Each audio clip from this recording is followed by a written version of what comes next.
Bienvenue dans le cours Les neurosciences de l'alimentation. Dans ce module, nous allons euh, parler des neurosciences appliquées au domaine de l'alimentation. La neuroscience est cette partie de la science qui étudie le fonctionnement du cerveau.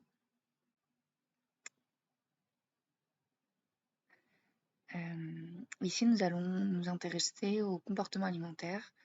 Nous parlerons de la façon d'appliquer les connaissances des neurosciences sur les restaurants, pour les hôtels. Tout d'abord, il y a une chose importante à dire. Les visuels alimentaires qui stimulent la nourriture, donc l'observation de la nourriture active, est une partie très importante du cerveau qui s'appelle le circuit de qui active le circuit de récompense, qui est formé par l'insula, le striatum, les amygdales, l'amygdale et le cortex frontal orbital. Ces zones sont activées par toutes les activités du patient, les, euh, qui activent donc ce circuit de récompense. Il existe des études très intéressantes. Par exemple, il y a une méta-analyse qui est une collection d'études de Tang et ses collègues qui a montré que les stimuli visuels de la nourriture activent des zones similaires à celles liées à la dépendance. C'est le point où de nombreux types d'aliments créent des activités qui sont liées à la dépendance dans notre cerveau. Donc notre cerveau aime la nourriture. Et ce qui est important à dire, c'est qu'une autre recherche de Pinal et ses collègues de 2020 montre qu'il existe plusieurs types d'aliments qui créent une dépendance plus forte. Mais ce type de nourriture est souvent celle plus riche en calories, en graisse, en sucre, et pas vraiment le type d'aliments le plus sain et le plus durable. Il y a un support évolutif pour cela, la saison bien sûr, la survie. Fut un temps, il était plus important de consommer des aliments plus riches, plus gras, plus riches en graisse, en sucre. Aujourd'hui, nous avons un meilleur accès à tout type de nourriture et une grande variété d'aliments, donc il est plus important de réguler notre alimentation, d'aller vers des options alimentaires plus saines, plus durables, pour réorienter l'attention de nos clients également vers des options plus durables. Nous avons de plus grandes variétés d'aliments et donc réorienter notre alimentation est un défi parce qu'aujourd'hui, vous savez que la production alimentaire conduit à de nombreux problèmes, notamment environnementaux.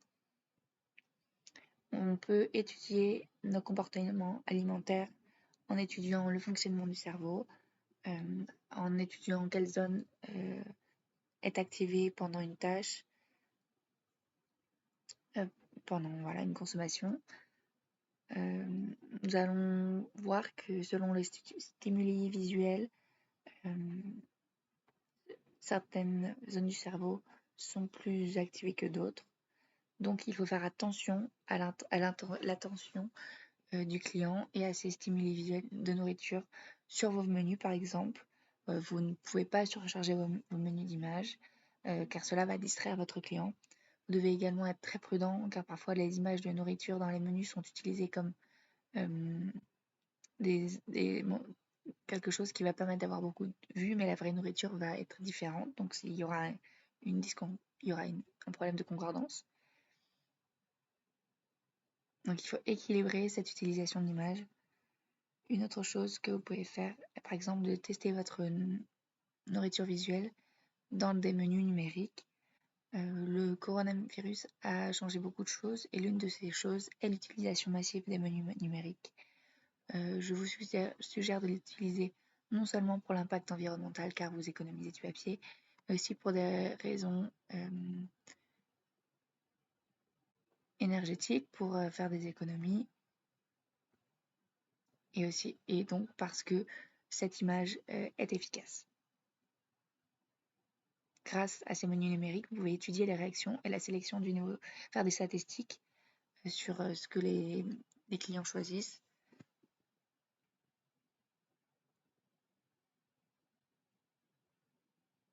On peut avoir un espace sur les aliments que vous allez proposer, sur quels légumes, sur la façon de cuire vos aliments, sur leur qualité, leur traçabilité.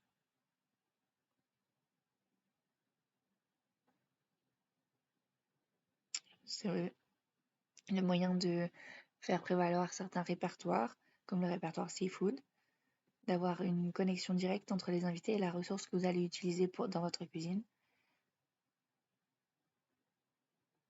Ça aussi, c'est quelque chose qui stimule le circuit de récompense dans votre cerveau. Je vais attirer l'attention des clients et aussi augmenter leur confiance dans ce que vous allez préparer.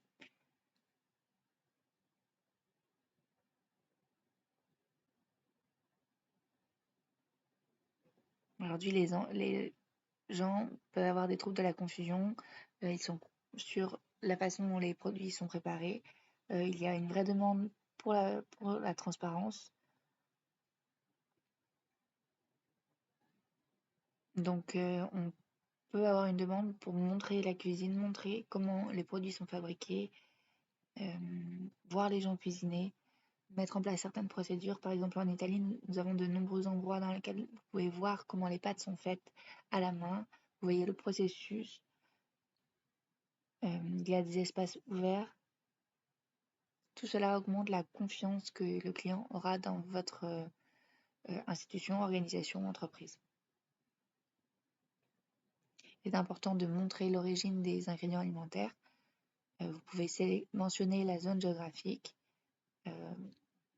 C'est intéressant si c'est d'une zone locale. L'origine du produit, l'origine de la viande, l'entreprise qui l'a produit. Vous pouvez aussi créer des synergies assez importantes avec d'autres entreprises, d'autres organisations situées à proximité dans ce cadre. Organiser des activités conjointes. Par exemple, organiser une visite dans l'entreprise dans laquelle vous pouvez voir le répertoire alimentaire et le processus de transformation de certaines matières premières. C'est un moyen d'attirer l'attention du client directement sur le produit et pour vous d'être totalement transparent.